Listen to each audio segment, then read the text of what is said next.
धनंजय मुंडे कृषी मंत्री असताना 300 कोटींचा भ्रष्टाचार भारतीय किसान संघाचं पत्र वाल्मिक कराडनं अधिकाऱ्यांसमोर फाडलं, सुरेश धस यांचा दावा आहे. धनंजय मुंडेंना बेल्स पाल्सी नावाच्या आजाराचं निदान. बेल्स पाल्सी आजारामुळे मला सलग 2 मिनिटंही बोलता येत नाही. धनंजय मुंडेंची माहिती. अंजली दमाने यांकडून धनंजय मुंडेंचं खच्चीकरण. सरकारनं दमाने यांची एसआयटी चौकशी करावी. गुणरत्न सदावर्तेंची मागणी.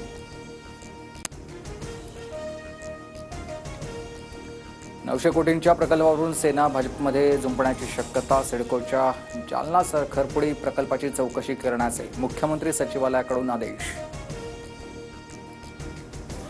आम्ही सुरू केलेले प्रकल्प लोकहिताचे प्रकल्प सुरू केले तेव्हाही फडणवीस आणि अजित पवार सोबत होते. खरपुडी प्रकल्पावरून उपमुख्यमंत्री शिंदेंचं वक्तव्य. काही शाळांना चुकीच्या पद्धतीने अल्पसंख्याक दर्जा सूत्रांची माहिती. फडणवीसांकडून घटनेची दखल. अल्पसंख्याक विभागाच्या निर्णयाला मुख्यमंत्र्यांकडून स्थगिती. शरद पवार आमचे महाजी, शिंदे शरद पवार आमचे सेनापती. दिल्लीतल्या कार्यक्रमात संजय राऊतांचं वक्तव्य. कृषी मंत्री माणिकराव कोकाटेंना जामीन मंजूर. सत्र न्यायालयात अपील करण्यासाठी 30 दिवसांची मुदत. 1995च्या फसवणूक प्रकरणात कोकाटे बंधूंना 2 वर्षाचा कारावास आणि 50,000चा दंड. आव्हाड समर्थक अभिजित पवारांची 2 दिवसातच पवारांच्या राष्ट्रवादीत घरवापसी. नजीब मुल्लानं मला ब्लॅकमेल केलं, अभिजित पवारांचा आरोप.